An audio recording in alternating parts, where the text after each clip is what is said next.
다윗이 무비보셋에게 은혜를 베풀다. 사무엘하 9장 1절에서 13절 말씀입니다. 다윗이 이르되 사울의 집에 아직도 남은 사람이 있느냐? 내가 요나단으로 말미암아 그 사람에게 은총을 베풀리라 하니라. 사울의 집에는 종 한 사람이 있으니 그의 이름은 시바라. 그를 다윗의 앞으로 부르매 왕이 그에게 말하되 내가 시바냐 하니 이르되 당신의 종이니이다 하니라. 왕이 이르되 사울의 집에 아직도 남은 사람이 없느냐? 내가 그 사람에게 하나님의 은총을 베풀고자 하노라 하니 시바가 왕께 아뢰되 요나단의 아들 하나가 있는데 다리 저는 자니이다 하니라. 왕이 그에게 말하되 그가 어디 있느냐 하니 시바가 왕께 아뢰되 로드발 암미엘의 아들 마길의 집에 있나이다 하니라. 다윗 왕이 사람을 보내어 로드발 암미엘의 아들 마길의 집에서 그를 데려오니 사울의 손자 요나단의 아들 무비보셋이 다윗에게 나와 그 앞에 엎드려 자라매 다윗이 이르되 무비보셋이여 하니 그가 이르기를 보소서 당신의 종이니이다. 다윗이 그에게 이르되 무서워하지 말라. 내가 반드시 내 아버지 요나단으로 말미암아 내게 은총을 베풀리라. 내가 내 할아버지 사울의 모든 밭을 다 내게 도로 주겠고 또 너는 항상 내 상에서 떡을 먹을지니라 하니 그가 절하여 이르되 이 종이 무엇이기에 왕께서 죽은 개 같은 나를 돌아보시나이까 하니라. 왕이 사울의 시종 시바를 불러 그에게 이르되 사울과 그의 온 집에 속한 것은 내가 다 내 주인의 아들에게 주었노니 너와 내 아들들과 내 종들은 그를 위하여 땅을 갈고 거두어 내 주인의 아들에게 양식을 대주어 먹게 하라. 그러나 내 주인의 아들 무비보셋은 항상 내 상에서 떡을 먹으리라 하니라. 시바는 아들이 15명이요 종이 20명이라. 시바가 왕께 아뢰되 내 주 왕께서 모든 일을 종에게 명령하신 대로 종이 준행하겠나이다 하니라. 무비보셋은 왕자 중 하나처럼 왕의 상에서 먹으니라.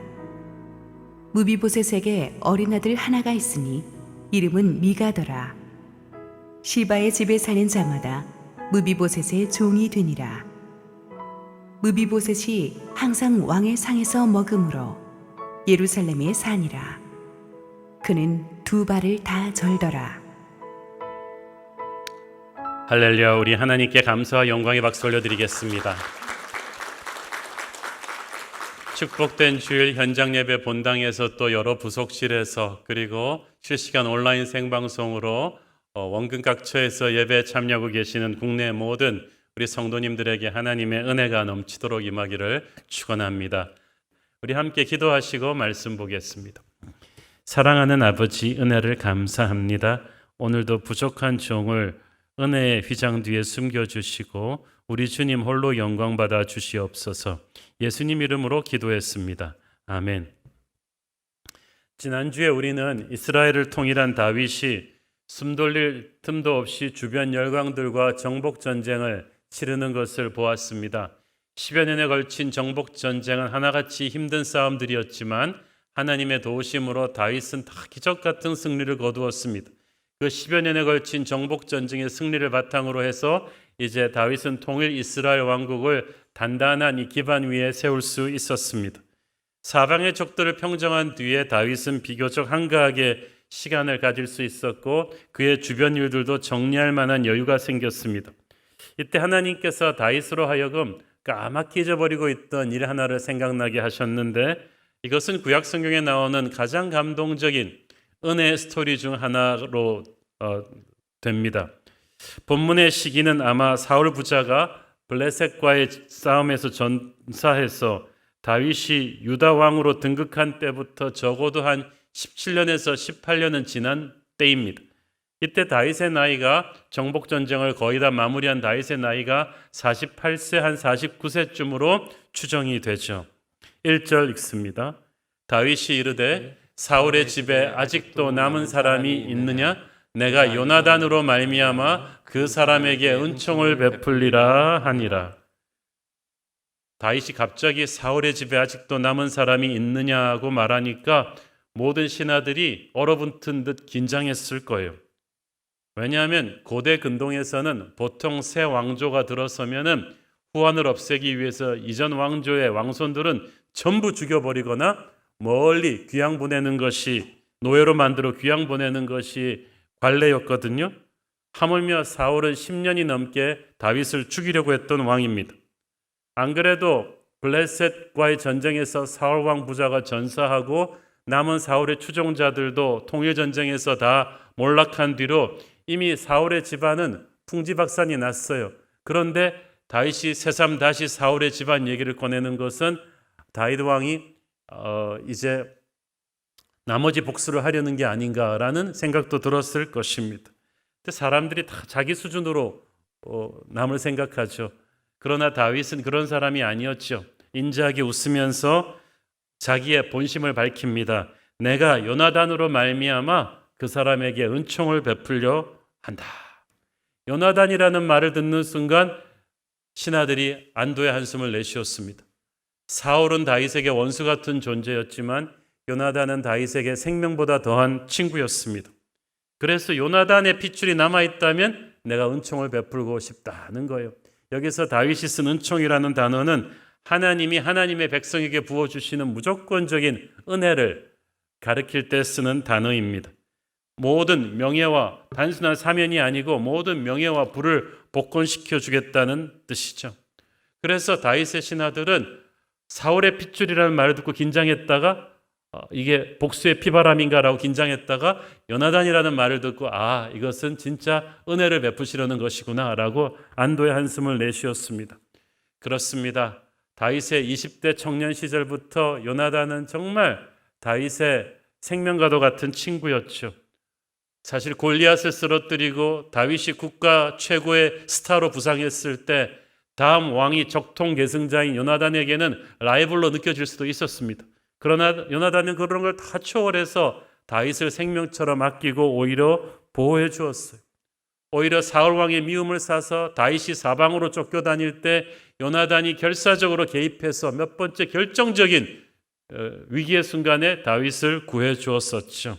전국의 수배령이 떨어져서 다윗의 목숨이 정말 경각에 달했을 때 요나단이 아니었으면 그는 앞날을 장담할 수가 없었습니다. 이때 가장 결정적인 순간에 요나단이 다윗을 살려주면서 둘이 언약을 맺습니다. 사무엘상 20장 12절 16절 말씀입니다.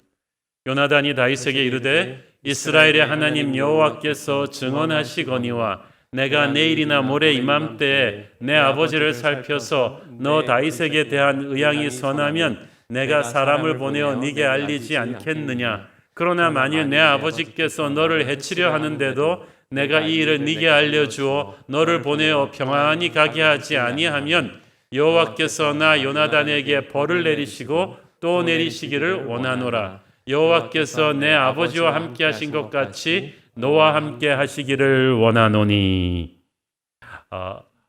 너는 내가 사는 날 동안에 여호와의 인자하심을 내게 베풀어서 나를 죽지 않게 할 뿐 아니라 여호와께서 너 다윗의 대적들을 지면에서 다 끊어버리신 때에도 너는 네 인자함을 내 집에서 영원히 끊어버리지 말라 하고 이에 요나단이 다윗의 집과 언약하기를 여호와께서는 다윗의 대적들을 치실지어다 하니라. 자, 요나단은 성령의 사람이었습니다. 인간적인 눈으로 보면 다윗은 지금 쫓기는 사람이고 자기가 왕이 적통 계승자였지만 그는 하나님의 영으로 감동된 사람이었기 때문에 비록 지금은 궁핍한 신세지만 하나님이 택하신 다윗이 새로운 왕조를 세울 것을 알고 있었어요. 그래서 그 다윗에게 자신과 자신의 후손의 안위까지 부탁한 거예요. 왜? 아까 말씀드린 대로 고대 근동에서는 왕조가 새로 들어서면 후환을 없애기 위해서 반드시 이전 왕조의 왕손들을 다 죽이기 때문이죠. 그래서 요나단은 네가 왕이 된다 할지라도 나와 내 후손의 안위를 지켜달라고 부탁한 것입니다. 그 언약을 다윗은 수십 년이 지난 지금 기억하고 은혜를 갚으려는 것입니다. 요나단의 핏줄을 찾아라. 지엄한 왕명이 떨어졌습니다. 다윗의 부하들이 아마 국가 권력이 총동원돼서 기민하게 움직였겠죠. 국정원, 경찰청, 기무사 다 할 것 없이 쏟아져 나와서 이 요나단의 핏줄을 찾습니다. 그래서 사울의 집안에 남아있는 시바라는 종을 찾아서 왕 앞으로 데려옵니다. 그래서 다윗이 이 시바에게 질문을 하죠. 3절 왕이 이르되 사울의 집에 아직도 남은 사람이 없느냐? 내가 그 사람에게 하나님의 은총을 베풀고자 하노라 하니 시바가 왕께 아뢰되 요나단의 아들 하나가 있는데 다리 저는 자니이다 하니라. 자, 이 시바가요 망한 사울 집안의 종이었잖아요. 그래서 새 왕조 다윗이 왕이 된 다음부터는 정말 쥐죽은 듯이 숨어서 살았겠죠. 그리고 지난 10여 년 동안 다윗이 정복 전쟁에 바쁘니까 아무 일 없이 세월이 흘렀는데 이제 좀 발 뻗고 잘 살 수 있겠다 생각하는데 갑자기 다윗의 신하들이 들이닥쳐서 너 사울의 신복이지 하면서 왕궁으로 끌고 가는 거예요. 시바는 가면서 난 이제 죽었구나. 그런데 다윗의 용건은 자기가 아니라 사울의 남은 핏줄을 찾는다는 것이었습니다. 그 순간 시바는 순간 머리가 혼란스러워졌습니다. 조금 있다가 이렇게 드러나지만 이 시바는 보통 영악한 기회주의자가 아닙니다. 사울 왕이 다윗에게 얼마나 못되게 했는지 모르는 사람이 없는데 새삼 다윗이 사울의 핏줄을 찾아서 은총을 베풀려 한다고 그럴 리가 있나? 이 시바도 자기 수준에서 다윗을 생각하면 이전까지 그런 왕이 없거든요. 이건 나를 떠보려는 것 아닌가? 그렇지만 혹시 진짜가 아닐까? 이거 내가 뭐라고 말해야 되지? 하면서 이 시바가 머리를 막 굴렸어. 그러면서 왕에게 대답을 해줍니다. 요나단의 살아남은 아들 하나가 있는데 다리를 접니다. 이상하지 않아요? 이건 왕이 물어보지도 않은 말인데 왜 다리 전다는 말을 했을까요? 자, 여기서 그 당시 고대 근동 문화에서는요, 다리 저는 장애인, 눈이 안 보이거나 귀가 안 들리거나 입이 벙어리이거나 또는 나병 환자, 다리 저는 사람, 이런 모든 장애운들은 하나님께 저주받은 사람으로 인식이 돼가지고요, 가문의 정통 후계자가 될 수도 없고 제대로 된 직장을 찾을 수도 없고 정말 사람들한테 소외당한 채 구걸하면서 살거나 그렇게 했어요. 그래서 당연히 왕궁 같은 이런 존귀한 자리에는 그렇게 다리 저는 사람은 들어올 수도 없어요. 그게 그 당시 관습이었습니다. 그거를 모를 리 없는 시바가 왕이 묻지도 않은 요나단의 살아남은 핏줄이 다리 접니다. 이 말을 왜 했겠어요? 시바는 아마 두 가지 가능성을 생각했겠죠. 다윗이 진짜 실은 복수하고 싶은데 겉으로는 은총을 베풀려 한다고 자기를 떠보는 것이라면 사울의 집안이 그렇게 망해서 저주를 받아서 그 핏줄이 다리를 전다는 말을 듣고 다윗은 좋아할 것이다. 그리고 복수를 해도 이 사람은 왕궁으로 들여오지 못하니까 군사를 보내서 집에서 처단하든지 그렇게 처리할 것이다 라고 생각했어요. 아니면 진짜 다윗이 은총을 베푼다고 해도 이 시바 생각에는 은총도 그냥 집 하나 주고 연금 풀어주고 그냥 그 정도로 생각했어요. 그렇지만 다리 저는 자는 왕궁으로 들여오지 못하는 관습이 있으니 다윗이 결코 왕궁으로 들이지는 않을 것이다. 그냥 선물 좀 주고 끝날 것이다 라고 생각을 한 거예요. 조금 있다 드러나지만 시바에게는 무비보셋이 절대 다윗을 만나서는 안 될 조금 캥기는 사연이 있었어요. 어쨌든 그래서 다윗을 체념시키려고 다리 저는 사람입니다. 왕궁에 들어올 계제가 못 됩니다 라고 말했는데 다윗이 의외의 대답을 합니다. 어디 있느냐? 데려오겠다. 그 순간에 그 다윗의 그 카리스마, 반드시 찾겠다는, 데려오겠다는 의지를 딱 시바가 눈치 빠르게 읽었어. 여기서 자기가 말 잘못했다가는 그대로 죽겠다는 생각에 엉겁결에 진짜 자기가 알고 있는 무비보셋의 주소를 말해버렸어요. 그 사람은 로드빌 암멜의 아들 마길의 집에 있나이다. 그 말을 듣는 순간 다윗이 참 가슴이 아팠어요. 한국말로는 그냥 집에 있느니다라고 나오지만 히브리어로 이 집은요, 그냥 번듯한 주택가가 아니라 황야의 지금 빈민촌 같은 그런 집을 말하는 것입니다. 그러니까 예루살렘 같은 대도시에 잘 사는 게 아니라 그 말 한마디로 정말 외진 곳에 사는 거예요. 많은 구약성경 학자들은 그 사울의 추종 세력이 끝까지 저항하다가 망해버린 폐허가 돼버린 아마 마하나임 근처에 살았을 것이라고 추정을 합니다. 그런데 이 시바가 이상하잖아요. 주인집 도련님이 장애인인 것도 알고 이렇게 외진 곳에 살고 있는 것도 아는데 자기는 예루살렘에 버젓이 살고 있었어요. 여긴 또 사연이 있죠. 자, 그런데 어쨌든 지금은 잠깐 시간을 거꾸로 돌려서 요나단의 아들 무비보셋이 얼마나 가엾은 인생을 살았는지 한번 살펴보겠습니다. 무비보셋은 처음부터 다리 저는 장애우가 아니었어요. 원래 건강한 아이였습니다. 그런데 5살 때 사고가 생겼어요. 무비보셋은 사울의 적장자 요나단의 아들입니다. 그러니까 제대로 아무 일도 없었으면 이 아이는 왕위를 계승할 왕세손이란 말이에요. 요나단 같은 멋있는 아버지 밑에서 5살 때까지 왕궁에서 너무나 귀하게 컸어요. 그런데 그가 5살 되던 때에 블레셋과 이스라엘 간의 대전쟁이 벌어졌고 거기에 할아버지 사울과 아버지 요나단이 출전했는데 사고가 터졌어요. 사무엘하 4장 4절. 사울의 아들 요나단에게 다리 저는 아들 하나가 있었으니 이름은 무비보셋이라. 전에 사울과 요나단이 죽은 소식이 이스라엘에서 올 때에 그의 나이가 5살이었는데 그 유모가 안고 도망할 때에 급히 도망하다가 아이가 떨어져 절개되었더라. 블레셋 간의 이스라엘의 총병력이 출동한 대전쟁에서 참패하고 사울과 요나단 부자가 전사했다는 소식이 왕궁에 전해지자 왕궁에서는 패닉이 일어났습니다. 이제 승리한 블레셋의 대군이 이곳으로도 몰아닥치겠지. 그래서 사방으로 들고 뛰는데 그 유모가 너무 정신이 없이 이 어린 무비보셋을 안고 뛰다가 그만 이 아이를 떨어뜨린 거예요.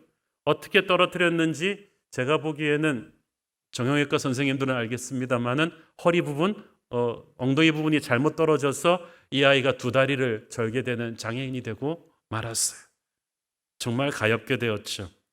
그리고 그 뒤에 사울의 마지막 남은 아들 이스보셋이 북쪽 이스라엘에서 이제 자기들의 왕국을 건축하고 다윗과 남쪽의 다윗과 통일 전쟁을 7년 동안 했다는 거 우리가 알고 있죠.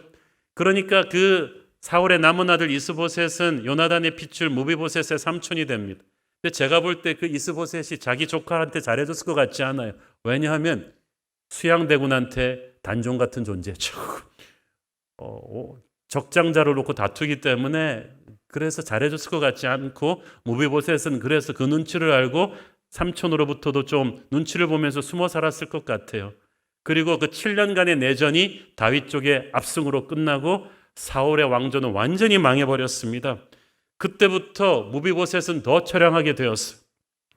안 그래도 그가 사울의 유일한 남은 핏줄이긴 해도 장애인이기 때문에 그 후계자가 될 수는 없어요. 생활을 당장 걱정해야 돼요. 그리고 이제 다윗의 시대가 되니까 모든 사람들이 전부 다 사울의 집안과 조금이라도 인연이 있는 걸 빨리빨리 끊어내려고 그래요. 의심받을까 봐. 그래서 아무도 무비보셋 가까이 가려 하지 않아요. 자기들도 연좌제로 엮이기 싫거든요. 모두 이제 다윗한테 줄을 서야 되는 시대가 되었단 말이에요. 가엾은 무비보셋은 그때 나이 12살인데 혹시 사람들이 자기를 다윗한테 잡아 바칠까 봐, 또 다윗이 할아버지 사울에 대한 원한으로 군대를 풀어서 자기를 잡으러 갈까 봐 아주 먼 외딴 곳에 숨어 살게 되었던 것입니다. 그리고 10여 년의 세월이 흘렀습니다. 이제 무비보셋의 나이도 20대 중반이 되었고 그 어려운 형편에도 그는 착한 여자랑 결혼을 해서 아들도 낳고 가정도 꾸렸습니다. 가난하긴 했어도 이제 사람들이 자기를 몰라보는 권력 다툼의 그 살벌한 곳에서 떨어진 조용한 삶을 살 수 있어서 감사했는데 어느 날 그가 가장 두려워하던 일이 터졌어요. 그 작은 마을이 떠들썩할 정도로 수십 대 군마가 들이닥쳤습니다. 다윗 왕이 보낸 사자들입니다. 즉시 예루살렘으로 가서 왕을 만나야 한다고 합니다. 가엾은 무비보셋은 사시나무 떨듯 떨기 시작했습니다. 지금 무비보셋은 아버지 요나단과 다윗 왕의 우정에 대해서는 전혀 몰라요. 다만 자기가 다윗과 적대적이었던 사울의 핏줄이었다는 건 알고 있습니다. 이제 드디어 마지막 사울의 핏줄이 나를 찾아서 복수하려고 하는구나. 가엾은 무비보셋이 다윗의 궁정으로 소환되어 왔습니다. 무비보셋은 평생 처음 통일왕국의 수도 예루살렘에 와서 백향목으로 만든 그 으리으리한 왕궁에 처음 들어와 봅니다. 그러나 그는 설레임보다는 두려움으로 가득 차서 정신이 없습니다. 그는 두 다리를 저니까 아마 목발을 끌고 왔을 것입니다. 떠걱떠걱 하면서 걸어 들어오는데 말씀드렸죠. 그 당시 왕궁에는 그런 사람들이 한 번도 들어와 본 적이 없어요. 무비보셋이 첫 번째예요. 그러니까 전부 다 눈이 휘둥그레져서 봅니다. 그 따가운 시선을 보면서 망해버린 사울왕의 마지막 핏줄인 무비보셋을 보는 시선이 따갑습니다. 무비보셋은 안 그래도 마음이 약한데 눈치가 팍 보여서 고개도 못 듭니다. 6절 읽습니다. 사울의 손자 요나단의 아들 무비보셋이 다윗에게 나와 그 앞에 엎드려 절하매 다윗이 이르되 무비보셋이여 하니 그가 이르기를 보소서 당신의 종이니이다. 가엾은 무비보셋은 감히 왕을 마주보지도 못하고 머리를 땅에 대고 엎드려 절했습니다. 이제 자기는 무비보셋은 모든 것을 단념했습니다. 그래, 이렇게 비참하게 쫓겨다니며 사느니 내가 오늘 그래도 죽으면 되지 하면서 했지만 또 두고 온 가족을 생각하니까 어쩔 줄을 몰라요. 그런데 다윗은 지금 무비보셋의 두려움과는 너무나 다른 사랑에 가득 찬 눈으로 들어서는 무비보셋을 바라봅니다. 목발을 집으면서 들어서는 무비보셋을 보는 그 순간에 다윗은 수십 년 동안 꿈에도 잊지 못하던 친구 요나단의 모습을 탁 떠올립니다. 요나단이 거기 있는 거예요. 그런데 한눈에 보기에도 무비보셋은 비참할 정도로 몸이 바짝 말라 있었고 옷차림도 남루하고 두 다리를 절부면서 목발을 짚고 있었는데 그가 얼마나 가난하고 외롭고 눈치밥을 먹으며 살아왔는지 그 남루한 행색이 다 말해주고 있었습니다. 다윗은 그것을 보는 순간 요나단의 아들의 그 비참한 모습을 보는 순간 눈물이 왈칵 메었습니다. 마치 요나단을 대하듯이 다윗이 무비보셋이여라고 그 이름을 부릅니다. 아무것도 모르는 무비보셋은 그 말을 듣는 순간에 고개를 들지도 못한 채 목발을 땅에 던지고 땅에 무릎 꿇습니다. 저는 당신의 종입니다 하면서 벌벌 떱니다. 다윗은 그때서야 알았어요. 무비보셋이 무엇을 두려워하고 있는지. 그래서 무비보셋을 안심을 시키죠. 7절 읽습니다. 다윗이 그에게 이르되 무서워하지 말라. 내가 반드시 네 아버지 요나단으로 말미암아 네게 은총을 베풀리라. 내가 네 할아버지 사울의 모든 밭을 다 네게 도로 주겠고 또 너는 항상 내 상에서 떡을 먹을지니라 하니. 무비보셋은 귀를 의심했습니다. 할아버지 사울 때문에 죽는 줄 알고 왔는데 전혀 뜻밖의 얘기를 하는 거예요. 네 아버지 요나단 때문에 내가 너에게 은총을 베풀어 주겠다. 아까 그 히브리 단어 은총 말씀드렸죠. 하나님이 인간에게 주는 파격적인 은혜를 아버지 때문에 주겠다는 거예요. 무비보셋은 5살 때 아버지가 돌아가셨기 때문에 아버지에 대한 기억이 가물가물합니다. 그런데 그 아버지와 다윗 사이에 어떤 일이 있었길래 자기에게 은총을 베풀어 준다는 말입니까? 멸망한 전 왕조의 마지막 씨앗인 자기에게 내가 네 할아버지 사울의 모든 밭을 다 네게 도로 주겠다. 여기서 도로 주겠다 히브리어 회쉐브는 원위치로 다 되돌릴 것이다. 그러니까 다윗은 무비보셋에게 먹고 살만한 연금 주는 정도가 아니라 망해버린 사울 왕실의 모든 재산을 다 회복시켜 주겠다는 것입니다. 이제 무비보셋은 순식간에 다윗 다음에 부자가 되는 거예요. 왕국에서. 또한 이것은 물질적인 보상을 넘어서 너의 상처받은 명예와 마음까지도 회복시켜 주겠다는 것입니다. 그리고 너는 항상 내 상에서 떡을 먹을지니라. 조금 이따 설명드리겠지만 이게 이제 최고의 패키지예요. 다윗과 항상 식사하려면 어떻게 해야겠어요? 왕궁에서 살아야죠. 무비보셋은 처음으로 이제 왕궁에서 살게 되는데 그것은 다윗의 왕자들에게만 주어지는 특권이었어요. 단순히 사면 되는 게 아니에요. 모든 재물과 명예가 다시 회복되면서 왕과 같은 식구로 대접받는 충격적인 패키지가 무비보셋에게 주어진 거예요. 여러분, 좋은 일도 어느 정도 수준에서 좋은 일이 와야지 너무 비현실적인 굿뉴스가 빵 터지면 첫 번째 반응은 인간은 뭡니까? 일단 뺨을 두들겨 보고 자기를 꼬집어 보고 이게 꿈인가 생신가 도무지 이해할 수가 없어요. 자기는 이런 복을 받을 만한 일을 한 적이 없거든요. 혹시 이 사람이 나를 또 보는 거 아닐까 싶었어요. 그래서 다시 자기도 다윗을 진이를 떠보고 싶어요. 8절 읽습니다.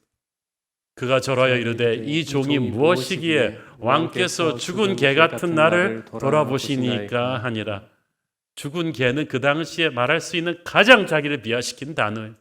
자기는 정말 이런 대접받을 자격이 없는데 왕께서 어찌 이렇게, 그렇죠, 하나님이 우리를 구원하실 이유가 없죠. 존귀하신 주님이 우리 같은 죄인을 구원할 이유가 없으니까 이게 이해가 안 돼요. 그래서 Amazing Grace죠. 이해할 수 없는 은혜입니다. 다윗은 계속해서 무비보셋에게 은혜를 베풀어 줍니다. 그런데 또 재미있는 부분이 하나 있습니다. 9절 10절 읽습니다. 왕이 사울의 시종 시바를 불러 그에게 이르되 사울과 그의 온 집에 속한 것은 내가 다 네 주인의 아들에게 주었노니 너와 네 아들들과 네 종들은 그를 위하여 땅을 갈고 거두어 네 주인의 아들에게 양식을 대주어 먹게 하라. 그러나 네 주인의 아들 무비보셋은 항상 내 상에서 떡을 먹으리라 하니라. 시바는 아들이 15명이요 종이 20명이라. 자, 무비보셋은 다윗의 명령대로 왕궁에서 먹고 살게 되었지만 그에게 아내와 가족이 있었죠. 다윗이 사울의 종 시바에게 네가 이제 무비보셋 가족들의 의식주를 책임질 것이고 너는 무비보셋의 종이 될 것이다. 이걸 명령했어요. 다윗이 무비보셋을 모든 걸 국비로 해결한 게 아니라 시바의 개인의 재산을 가지고 섬기라고 명령합니다. 여기에는 이유가 있었어요. 아마 오늘 본문의 첫째 맥락에서부터 우리는 이 시바라는 인물이 뭐가 좀 이상하다는 것을 감을 잡으셨을 거예요. 그는 멸망해버린 사울 집안의 종입니다. 그러므로 정석대로 하자면은 정말 가난하게 눈치 보면서 살아야 마땅한데 10절에 보세요. 사울 왕조가 완전히 망해버렸는데 그 사울 집안의 종이 15명의 아들과 20명의 종을 거느리고 있었다. 대갓집 살림을 만든 거예요. 아들을 15 두려면 적어도 아내와 처첩을 서너 명은 뒀다는 얘기인데 그 당시는 한 번 결혼할 때마다 엄청나게 많은 지참금을 주기 때문에 부자가 아니면 이렇게 많은 처자식을 거느릴 수가 없어요. 20명의 종은 당시 정말 귀족 규모의 살림인데 아니 망해버린 왕조의 종이 어떻게 이렇게 성공했을까요? 안 봐도 뻔합니다. 약삭빠른 이 시바는 사울 왕조가 망했을 때 그 주인 집안의 재산을 엄청나게 착복한 거죠. 그리고 욕심이 생겼죠. 사울 집안이 완전히 망했을 때 정당한 상속자 무비보셋은 나이도 어리고 절름발이거든요. 그래서 약삭빠르게 자기가 돈을 다 착복해서 부자로 떵떵거리고 살면서 후환을 두려워해서 어린 무비보셋은 사람을 딸려서 정말 예루살렘으로부터 멀리 떨어진 외진 곳으로 보냈어요. 그러면서 그렇게 말했겠죠. 도련님, 사울의 핏줄인 것이 여기 있다가 들통나면 도련님은 꼼짝없이 죽은 목숨이에요. 제가 도련님을 이 예루살렘에서 멀리 떨어진 데서 안전한 곳에 피신시켜 드릴 테니까 사방이 조용해지면 내가 다시 모셔올 테니까 거기서 살고 계세요. 먹을 건 내가 챙겨드릴게. 그리고 나서 정말 안 죽을 정도의 최저 생계비만 보내고 자기는 예루살렘에서 떵떵거리면서 10수년을 살았어요. 자기의 주인집 도련님 무비보셋은 그렇게 외진 곳에서 가난하고 힘들게 사람들로부터 잊혀져서 살았는데 아마 가만뒀으면 무비보셋은 그렇게 평생 잊혀진 채 비참하게 살았을 것인데 하나님은 무비보셋을 기억하셨습니다. 그에게 자비를 베푸셨어요. 그리고 그때까지 주인의 재산을 착복해서 호의호식하던 시바를 다윗이 갑자기 왕궁으로 소환해서 무비보셋을 찾아오게 했어요. 사실 그 시바 덕분에 찾은 건 찾은 거죠. 하지만 그 과정에서 다윗은 이미 신하들을 시켜서 다윗의 정보기관이 이미 어떻게 된 것인지 시바의 스토리를 쫙 조사했겠죠. 이 간악한 시바가 그동안 주인집 재산을 착복하고 요나단의 유산을 착복하고 무비보셋을 먼 지방에 방치한 것을 다 파악했어. 그렇지만 지혜로운 다윗은 시바를 벌하는 대신에 지금부터 무비보셋 가족의 생계를 책임지는 종이 되라고 만들어 버립니다. 오늘 본문을 보면 다윗이 3번이나 연거푸 말하죠. 네 주인의 아들을 섬겨라. 그 말은 무슨 말이에요? 너 이제부터 분수를 알고 살아. 내가 이렇게 극진하게 여기는 무비보셋을 다시 고생시키거나 잘 섬기지 않을 때 네가 어떻게 될 것인지는 알아서 해라는 거죠. 눈치 빠른 인간이니까 정말 알아서 했을 거예요. 그렇지만 이제부터 무비보셋의 인생에는 햇살이 비치기 시작합니다. 12절 보세요.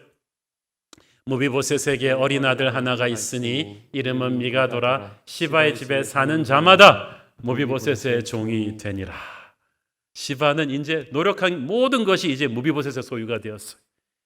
무비보셋의 아들 미가는 훗날 결혼해서 많은 자손을 낳게 되고 요나단의 시바는 그렇게 다시 일어나게 됩니다. 하지만 무비보셋에게 베풀어진 특혜 중에 최고는 다윗의 상에서 평생 함께 식사하는 것이었습니다. 오늘 본문에서 무비보셋이 다윗 왕의 상에서 먹었더라는 말이 3번이나 나오죠. 짧은 성경 구절에서 이게 3번이나 나온다는 것은 이게 그만큼 중요한 거예요. 무비보셋에게 주어진 그 어떤 특혜보다 중요한 것입니다. 왜냐하면 그 당시 문화에서 왕의 상에서 함께 먹는 것은 국가를 방문하는 VIP들에게 주어지는 특권이면서 나라에 큰 공을 세운 신하거나 하지만 항상 먹는 것은 왕자들에게나 주어지는 특권이에요. 그것은 히브리어로 먹는다는 말은 교제한다는 의미도 담겨 있거든요. 너는 이제 왕과 함께 동격으로 왕의 왕자들처럼 평생 교제하며 살게 될 거라는 뜻이에요. 절대 권력자인 왕과 동격으로 가족처럼 날마다 식사하는 사람을 왕국에 그 누가 무시하겠어요? 그것은 다윗이 온 왕국에 내가 이렇게 보배롭고 존귀하게 여기는 사람을 너희들도 귀하게 여겨야 될 것이다 라고 메시지 준 거나 마찬가지. 다윗이 무비보셋으로 하여금 왕의 식탁에서 평생 식사하게 했듯이 하나님 아버지께서는 죄사함 받고 하나님의 자녀된 우리를 하나님의 임재 앞에서 평생 예배하며 교제하게 하십니다. 이것이 가지는 영적인 의미는 너무너무 커요. 시편 23편 5절에 보면 주께서 내 원수의 목전에서 내게 상을 차려주시고 내 원수들이 보라고 나를 괴롭히고 모함하고 내 인생을 망가뜨린 시바 같은 인간들이 보라고 의도적으로 하나님께서 하나님의 상에서 내가 날마다 예배하게 하시고 교제하게 하십니다. 마귀들이 몰려왔다가 악한 세력들이 몰려왔다가 움찔하라고 하나님이 저렇게 존귀하게 여기는 사람을 나는 건드려서는 안 되겠다는 경고의 메시지로서 하나님께서 구원받은 하나님의 자녀들을 예배 자리에 초대하시는 거예요. 은혜 자리에 초대하시는 것입니다. 다윗과 무비보셋의 스토리는 절망 같았던 우리 인생을 회복시켜주는 하나님의 은혜의 스토리이기도 합니다. 사람들에게 잊혀진 것처럼 비참하게 살던 무비보셋에게 어느 날 다윗 왕이 생각지도 못했던 은혜의 손을 내밀어서 구원해 주었어요. 모든 것이 회복되었어요. 마찬가지로 과거 죄의 종이 되어서 비참하게 살던 우리에게 어느 날 하나님이 은혜의 손을 내밀어 주셔서 십자가 은혜로 구원하셨습니다. 그리고 우리는 모든 것을 다시 되찾았습니다. 다윗이 요나단으로 인해서 무비보셋에게 은혜를 베풀었듯이 하나님께서는 예수 그리스도로 인해서 우리의 주홍같이 붉은 죄를 용서해 주셨어요. 여러분, 사울이 다윗에게 한 짓을 생각하면 다윗이 사울 가문의 핏줄을 용서하는 게 쉬웠겠습니까? 그러나 사울은 미웠지만 요나단의 얼굴이 생각나면서 다윗은 요나단으로 인해서 무비보셋을 품었어요. 우리가 하나님에게 한 짓을 생각하면 하나님이 우리를 용서할 수가 없지만 우리를 위해 돌아가신 예수 그리스도의 얼굴을 보시며 하나님은 우리를 용서해 주신 거야. 오늘 이 설교를 준비하면서 제 뇌리에 떠오른 분이 한 분이 있습니다. 여러분도 아시겠지만 수년 전에 췌장암으로 돌아가신 강용우 박사님의 스토리입니다. 강용우 박사가 아주 어렸을 때 아버지가 일찍 돌아가셨어요. 그리고 나서 얼마 안 돼서 13살 되던 해에 친구들과 축구를 하다가 날라온 축구공에 눈을 맞아서 그만 실명하게 되었습니다. 아들이 실명했다는 소식을 듣고 어머니는 너무 놀라서 자리에 쓰러지더니 8시간 만에 세상을 떠나셨어요. 그래서 이제 큰 누나 한 분 계시고 강용호 박사 있고 동생 이렇게 남았는데, 큰 누나는 졸지에 천혜구화가 돼서 공장에서 일하면서 어린 삼남매를 거두다가 그만이 큰 누나도 과로사로 세상을 떠납니다. 앞 못 보는 영우는 절망 같은 나락으로 떨어졌습니다. 그래서 그의 동생 하나는 친척 집에, 하나는 고아원으로 보내졌고, 강용호 박사도 서울 맹아학교 기숙사로 보내졌습니다. 정말 인생이 더 이상 나빠질 수 없을 만큼 나빠졌는데, 그에게 하나님께서 소망의 빛을 비춰주셨습니다. 큰 누나가 세상을 떠나기 전에 얼마나 마음이 아팠겠어요. 엄마 아빠도 안 계시는데 앞 못 보는 동생이랑 두 동생을 또 두고 가야 되니까. 그래서 그 큰 누나가 이 영우의 손을 잡고 당부했습니다. 영우야, 누나가 죽고 나면 불광동에 가면은 천막친 교회가 하나 있는데 거기에 목사님이 많은 병든 자들을 기도로 고쳐주셨대. 너도 가서 꼭 그 목사님 기도를 받아. 그게 불광동의 그 교회가 그 1950년대 말 여의도 순복음교회 초창기에 개척했던 데, 판자촌교회.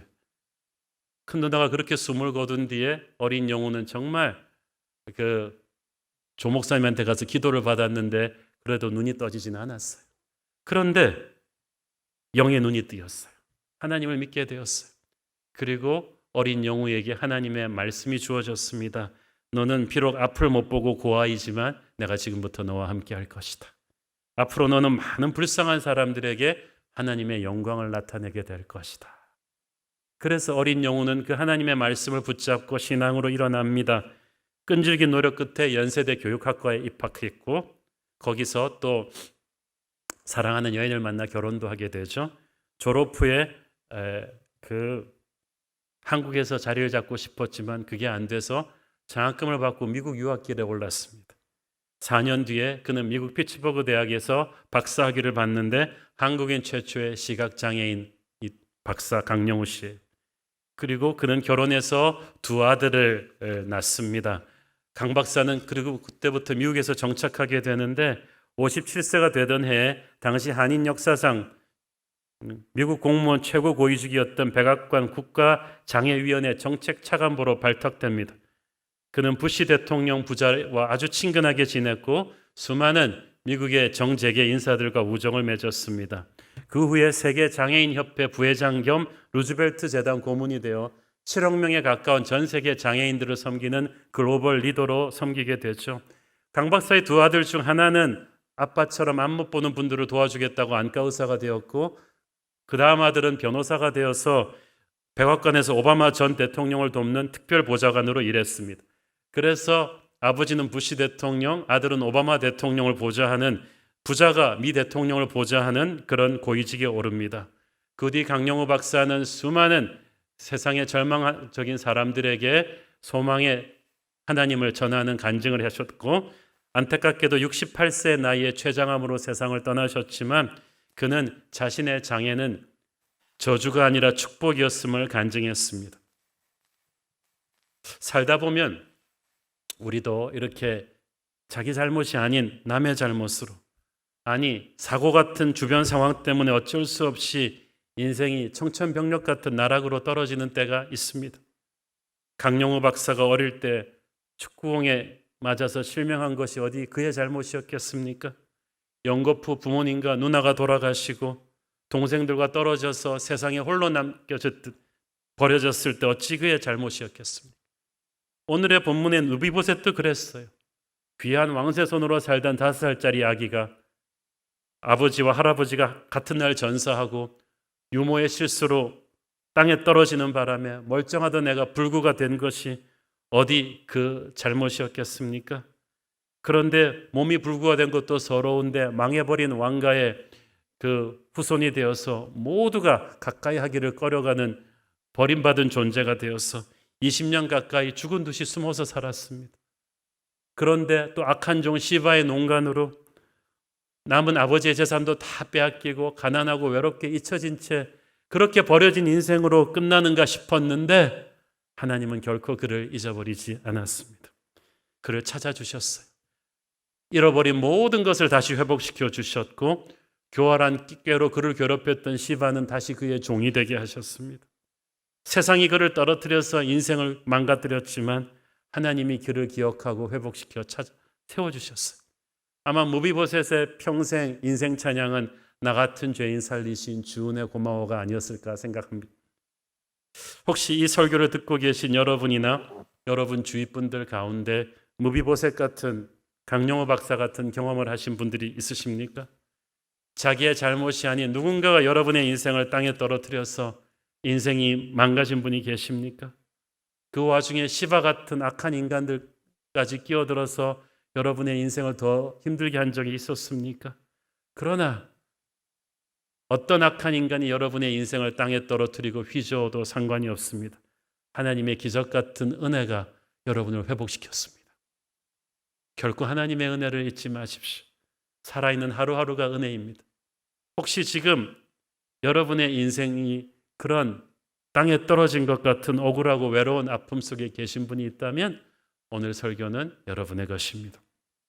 무비보셋을 기억하신 하나님께서, 강영호 박사를 기억하신 하나님께서 여러분을 기억하시고 다시 살려주실 것입니다. 회복시켜 주실 것입니다. 그분의 손을 붙잡으십시오. 그 순간부터 은혜의 문이 열립니다. 어떤 절망 같은 인생도 하나님은 회복시켜 주시는 은혜의 하나님이신 줄 믿습니다. 기도하겠습니다. 사랑하는 아버지, 다윗이 무비보셋에게 베풀어 준 은혜에서 하나님이 우리에게 베풀어 주신 은혜를 생각합니다. 우리가 그 은혜를 당연시 여기고 살아왔던 것을 회개합니다.